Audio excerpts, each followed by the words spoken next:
difficile. Karine Thuin, dans Les choses humaines, votre dernier roman qui est paru chez Gallimard donc en 2019, qui est prix Interallié et prix Goncourt des lycéens, je tiens à le redire.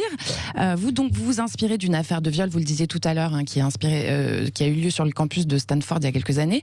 Il y a une belle partie des problèmes disruptifs de notre société dans ce livre qui sont représentés, le choc des milieux, des cultures différentes, la culture patriarcale, la genèse de la domination masculine finalement, tout cela à travers l'esprit de l'agresseur, à travers son regard plus exactement.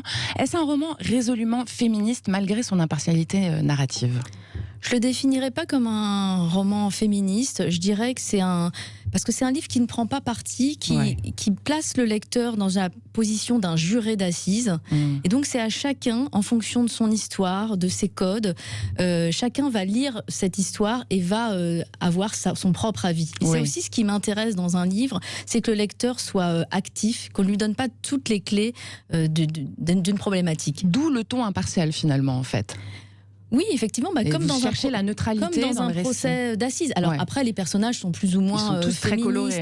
Par exemple, effectivement, la mère, quand le livre s'ouvre, est une féministe convaincue et reconnue, mais quand c'est son fils qui est accusé de viol, évidemment, son point de vue change. Elle est résolument du côté de son fils. Elle perçoit les faits d'une autre façon. Et c'est ce qui était intéressant avec ce sujet, c'était d'aborder ce sujet, mais à travers les différentes visions de chacun. Une mère, un père, l'accusé lui-même, la victime, le père et la mère de la victime qui, eux, veulent se venger, et c'est normal. Donc le lecteur est tour à tour dans la peau de chacun de ces personnages. Alors Karine Thuin, justement, puisqu'on parle de féminisme, qu'est-ce que vous pensez de ce nouveau féminisme du 21e siècle ? Je parle évidemment du mouvement MeToo, de Balance ton porc, et puis de plein de choses qu'on entend en ce moment. Est-ce que la violence des propos et des attitudes, moi personnellement, je ne sais pas si ça vous le fait, mais moi, elle me fait penser au grand bruit que faisaient les suffragettes au début du 20e siècle pour se faire entendre pour le droit de vote des femmes, sans qui aujourd'hui on l'aurait pas eu, clairement, ce droit de vote. Est-ce que la violence au départ c'est nécessaire pour faire changer les choses plus vite ? Est-ce qu'on est obligé de hurler pour se faire entendre ?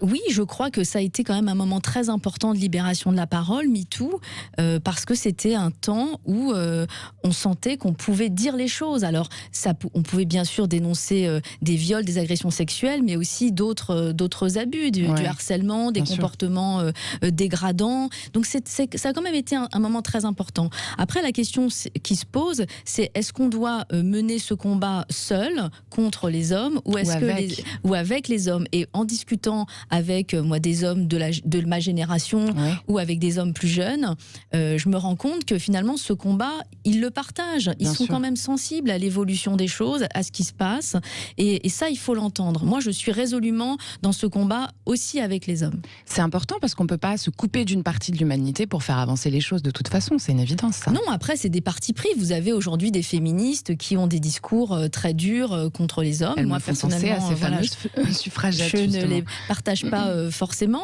et mais encore une fois parce que oui, bien sûr, mais comme disait très bien Gisèle Halimi, parce qu'elle a quand même été celle qui a fait en sorte que le viol soit considéré comme un crime, tout passe par les codes culturels et par l'éducation. Et finalement, l'éducation, elle commence très tôt. Les jeunes garçons, les petites filles, on leur apprend très tôt à avoir plus ou moins certains comportements. Donc ça passe par les mères aussi. Se défendre. Évidemment, ça passe pas seulement par les mères, aussi par les pères, mais en tout cas par l'éducation.